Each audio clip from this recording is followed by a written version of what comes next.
because one of the things Lauryn and I have started working on is learning how to sell homes like the builders do. Yeah. Because the builders have had a tremendous amount of experience. Here we go. And Settle in. This is awesome. I know. the builders have had a tremendous amount of demand. Like I hear people say, I'm going to have to go new construction because of the rate. But she came to me and she said, how do we sell homes the way that the builders do? And there's some nuances that we had to chat through. It depends on the loan type and the down payment. And but we basically were doing the math so that she could come up with a campaign to help her sellers. And the reason behind this is that Lauryn believes that the next few months are going to be pretty rough for sellers in Denver, and there's no end in sight because we don't see any like tangible things that are going to happen that are all of a sudden going to help the housing market, and more inventory keeps coming to market. So theoretically, that means sellers are facing some pretty, challenging conditions to sell their home. And as more inventory rises, it probably means longer days on market and more of their money, of their equity going out the window. Exactly. Right? And so Lauryn's idea was like, if we could position ourselves early on to have a good chunk of money go out the window right out of the gate, but at a fair price to where the seller at the end of the day can budget for that. And there's less uncertainty, less time, less anxiety, less stress. Yeah. And it was pretty brilliant. And you started, this is very, very new, like within the last couple weeks. So we don't have a ton of data, but you have a couple. Enough. You have some. Yeah. So tell us about how it's gone for you. Yeah. So essentially, like I'm presenting two options to sellers. We can list the traditional way where we put a price and we hope we get a buyer, and we know that 60-70% of them are going to ask for a concession, right? The challenge is homes aren't moving as quickly and inventory is rising, and we're heading into the summer months, and we know in the second half of the year prices traditionally just go down. That's just the ebb and flow of our market. But with inventory levels at 2011 levels, like there's concern, right, of where are we going to sell at?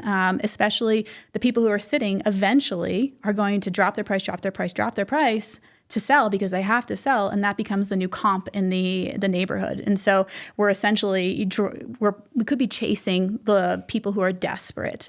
And so, that's the reality of just selling traditionally. And you're going to have to probably put a more conservative price out there because that's what buyers are searching right now, primarily about price, when they're doing their home searches. And what I mean by that is when they're setting up their filters of what price they're looking at.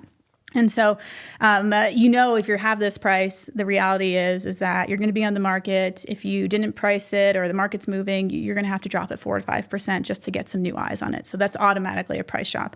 Once you get an offer there, if you do get an offer there, then you're going to get, another 10, 20, 30K request from the concessions from inspection to rate buy downs, right? And so that's the reality of just selling the traditional way. And so as the market shifted, and what my lesson was like, I listed a home in Arvada on May 1st in a neighborhood that's traditionally been pretty hot, right, and in demand. And I priced it competitive with the comps that were closing that month or had just closed. And, it's kind of been sitting. And so I made a 20K price drop, right? And it was kind of crickets. And I was like, geez, like these price drops aren't working. And so I dropped it again just to try to make it competitive, another 30K. And it's still been crickets. And I was like, wow. $50,000. $50,000 in a hot neighborhood that is desirable, that's entry level for first-time home buyers. And I was just really, and I take pride in my pricing. I'm a pretty great pricer, obviously shifting markets, that changes. But the fact that we have dropped so much and it's been crickets, and I know it's been crickets not only for me, but for every other agent in that specific neighborhood, because I called all of them.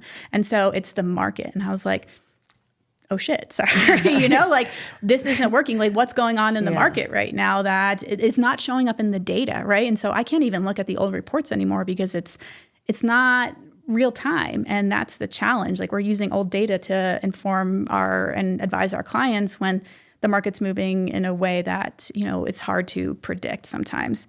And so once I saw that, I called Jess. I was like, we got to figure out how to change this, right? Because it's clearly not about price for the client, for the buyers. It's all about their payment.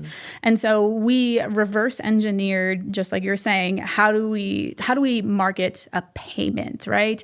And so what we did was like, if I'm going to start at this price, right? And I know that if I don't move the home, I'm going to have to drop it 4 to 5%. What does that 4 to 5% look like from a financial number? That ended up translating to about 4.5 points that a buyer would pay for a loan. And so what I'm saying is that listing at maybe a little bit of a higher price, knowing that we're going to have to negotiate, but advertising a monthly payment and advertising a 5.5% permanent rate, because buyers, I don't think, if they're savvy, they don't want temporary rates anymore, because they've seen how that's worked in the past couple of years. But a 5.5% interest rate, I could make that work. That literally saves $800-900, $600 a month for buyers. Thank you for watching. Be sure to like and subscribe.